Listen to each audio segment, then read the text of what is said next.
तो सबसे पहले बात करते हैं बुलियन इंडस्ट्री की। वित्त मंत्री से बुलियन इंडस्ट्री क्या चाहती है, मुंबई के जवेरी बाजार से देखिए जी बिजनेस के कमोडिटी एडिटर मृत्युंजय कुमार झा की ये रिपोर्ट।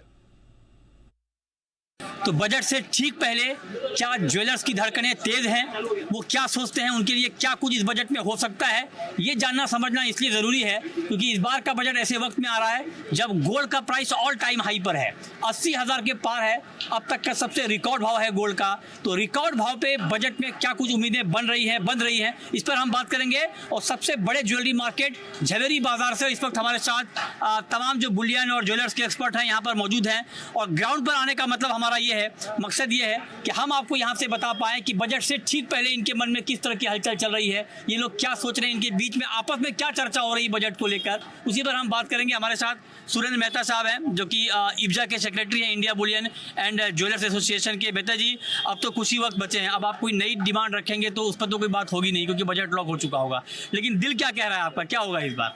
मुझे ऐसा लगता है कि क्योंकि हमारा करंट अकाउंट डेफिसिट बढ़ रहा है तो मुझे लग रहा है कि सरकार को कहीं ना कहीं जो गोल्ड का सेल होता है, जो कॉमन पब्लिक ज्वेलरी सेल करती है, उसके कैपिटल गेन को एग्जेम्प्ट करना चाहिए ताकि ज़्यादा से ज़्यादा जो घरों का गोल्ड है वो मार्केट में आए और हमारा इंपोर्ट बिल कम हो सके। तो आप ये बताइए कि आपको क्या लगता है, क्योंकि पिछली बार जुलाई के बजट में 9% का एक बड़ा कट आया था ड्यूटी में, आपको लगता है कि जो बात अभी मेहता जी ने कही कि इंपोर्ट बिल कम होना चाहिए, उसको देखते हुए ड्यूटी कुछ बढ़ भी सकती है इस बजट में? मुझे नहीं लगता है ड्यूटी बढ़ेगी। ज़्यादा से ज़्यादा ऐसा लग रहा है कि उनको ड्यूटी से थोड़ा सा ड्यूटी कम होगा, 2% और मेरे को ऐसा लगता है कि अभी जो डायरेक्ट बैंक से इम्पोर्ट हो रहा था, अब कंपनी भी डायरेक्ट इम्पोर्ट कर सकते हैं, कोई भी 2% और कम होगा, ऐसा लग रहा है। और इंपोर्ट भी कोई भी कर सकता है। ये आपको कहाँ से लग रहा है, मतलब जानकारी लग रहा है कि उनके जो भी पैसे जो आ रहे जा रहे तो बिजनेस ऑर्गेनाइज हो जाएगा, वेल ऑर्गेनाइज हो जाएगा। अभी भी जो भी थोड़ा बहुत भी आ रहा है, आने थोड़ा जो भी हो रहा है वो ऑर्गेनाइज हो जाएगा, मुझे ऐसा लग रहा है। अच्छा, आपको भी लगता है कि ड्यूटी कट होनी चाहिए, या फिर आपको लगता है जो कि इंपोर्ट बिल को लेकर कंसर्न है, डॉलर काफ़ी स्ट्रांग हो रहा है, रुपया काफ़ी वीक हो रहा है, ऐसे में सरकार कुछ सख्ती बढ़ाएगी इंपोर्ट के ऊपर? नहीं, लगभग देखो अभी जो 6% ड्यूटी है लगभग वही रहेगी, हम लोग को ऐसा लग रहा है 6% ही रहेगी, 6% ही रहेगी। मतलब देखिए ज्वेलर्स के बीच में भी आपस में एक मतभेद इस बात को लेकर है कि ड्यूटी घटेगी, बढ़ेगी या कुछ नहीं होगा, इसको लेकर अलग अलग राय आ रही है। और इसीलिए एक ग्राउंड पर आने का मकसद यही होता है कि आप सारा व्यूज़ एक साथ आप सुन पाएँ, जान पाएँ। आपको क्या लगता है ड्यूटी को लेकर, क्या चूँकि जो बात अभी हम लोग सब कर रहे हैं कि इंपोर्ट बिल पर सरकार की नज़र हो सकती है या होनी चाहिए, इसको लेकर क्या होना चाहिए फिर? मुझे ऐसा लगता है कि फिलहाल के लिए अगर ड्यूटी रिविजन होगा भी तो इस बजट में कुछ नहीं होगा। The government is going to observe as to what has happened and how exactly the changes वो made in the last budget are affecting the current economics of the country.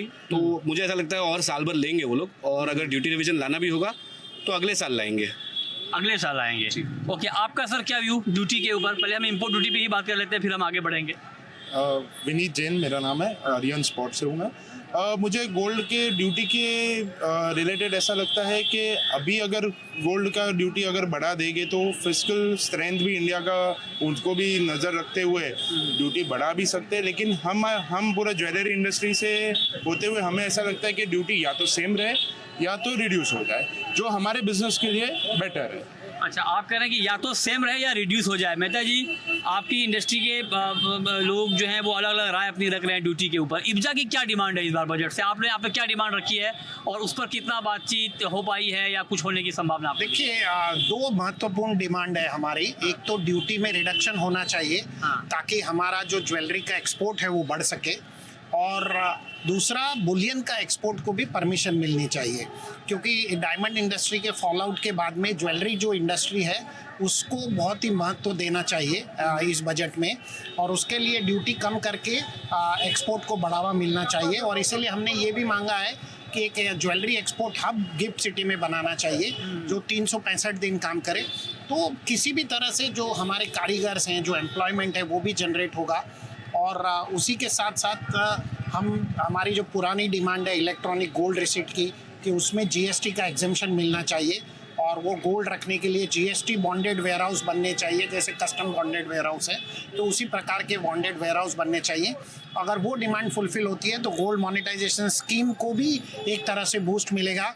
हम गोल्ड का landing borrowing कर सकते हैं equity market की तरह, जो आज परमिटेड नहीं है। नहीं, लेकिन आपने कहा कि ड्यूटी और घटनी चाहिए, और 9% की भारी भरकम कटौती जुलाई के बजट में हुई थी, उतनी तो आपने डिमांड भी नहीं की थी इस बार। तो आपको नहीं लगता कि आप जो अगले 2-3 बार बजट में डिमांड करने वाले ड्यूटी रिडक्शन को लेकर वो एक ही बार में हो गया? नहीं, आपकी बात सही है, लेकिन अभी भी कुछ FTA एग्रीमेंट इस प्रकार के हैं, वो FTA एग्रीमेंट की वजह से थोड़ा सा मार्केट डिस्टॉर्ट होता है। लोग 0% में प्लेटिनम अलॉयज जैसे माल को इंपोर्ट करते हैं, तो उन्हें कम करने के लिए ड्यूटी को और घटाना जरूरी है, ताकि जो FTA एग्रीमेंट के तहत जो 0% में माल आता है उसको खत्म किया जा सके।